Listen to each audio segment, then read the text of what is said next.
I am finishing getting ready for the day, and I thought we could do our hair together.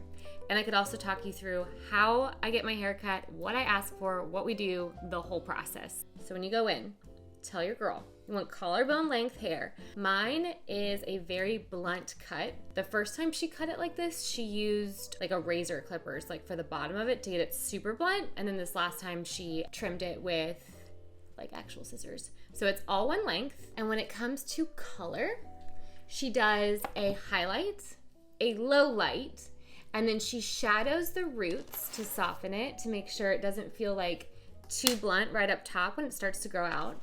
And then she tones the ends to take away any brassiness. I am there every 7 to 8 weeks because I want it to look as natural as possible. I have really light hair to begin with, so it lifts really easily.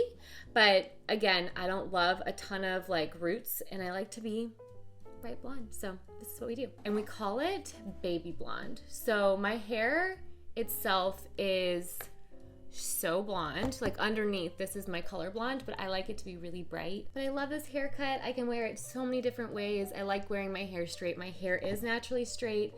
This is how it looks just from being like rough blow dried. And I feel confident wearing it straight when it's a little bit shorter. When it gets a little bit longer, it just kind of sometimes feels like it hangs. Also, I recently had a baby. This is really helping with my new hair growth, as you probably can see. I've got like the baby bangs coming out, you see them. So I kind of needed something a little bit shorter to help camouflage some of that. And right now I am just using one of my favorite hair products. I actually got this straightener during the Nordstrom sale because the straightener I had been using it had since college and it was bad. But this is the Good Hair Day straightener, the GHD straightener. I absolutely love GHD's hot tool products. They are so worth the investment. They heat up so quickly. It's bizarre. Like as soon as you turn it on, it's like already hot. I think it heats up in like 6 seconds or something ridiculous like that. But they're just great products. I have the curling iron and I love it. I think it's the Wave one. I'll link it here below for you. But it's such a great curling iron. And then I just recently got this straightener and very into the straightener. I just separate it, run it through just to give it kind of a sleek feel. Again, my hair is really straight to begin with, so it loves a straightener. So that's it. That's all I'm doing with the straightener, which is awesome. It's so easy for me. I'm actually gonna take my Cricut. This is the best comb out there.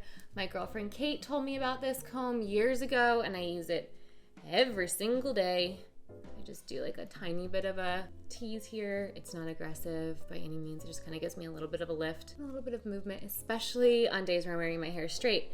Again, I haven't been doing this in recent years, wearing my hair straight, but it's honestly the easiest hairstyle for me. And there's something to be said about leaning into what your hair is naturally, to be honest with you. Makes things a lot faster. I'm gonna finish it off with a little bit of hairspray. This is my favorite hairspray, has been for years and years. It's the Kenra 25, and it's the Super Hold. I hope that's helpful, especially the next time you go in to get your hair done if you're looking for something similar. Again, it's collarbone length, one layer, so it's very blunt cut. It's a baby blonde, so we use a highlight, a low light. She shadows the roots and then tones the ends. So anyways, I hope that's helpful for you guys and can't wait to see your hair.